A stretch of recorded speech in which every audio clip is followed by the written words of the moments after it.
নমস্কার সবাইকে, আমি নন্দিতা। আমার প্রথম ভ্লগে তোমাদের স্বাগত জানাই। আজ আমরা চলে গেছিলাম ভোর 5টার সময় নৈহাটি বড় মায়ের মন্দিরে পুজো দিতে। বড় মায়ের কাছে পুজো দিতে গিয়ে আমার প্রথম ভ্লগটা শুরু করলাম।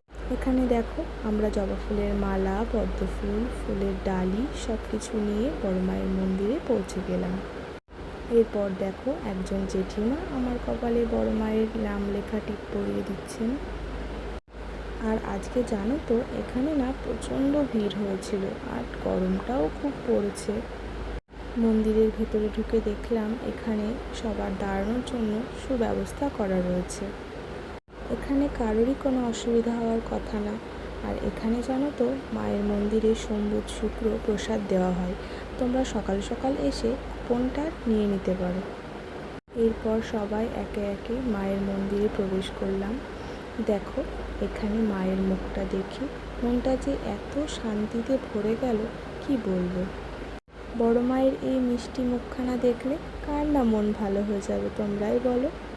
বড় মায়ের কাছে শুধু একটাই প্রার্থনা, তিনি যেন সবাইকে ভালো রাখেন, সুস্থ রাখেন। আর দেখো, আমরা বাইরে বেরিয়ে পড়েছি। এখানে বড় মার মন্দিরটা কি ভালো লাগছে না দেখতে।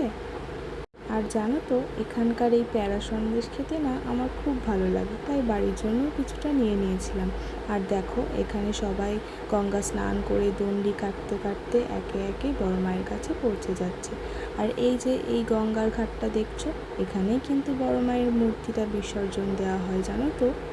এর পাশেই জানো তো একটা সুন্দর পার্ক আছে, তোমরা চাইলে সেখান থেকে ঘুরে আসতেই পারো।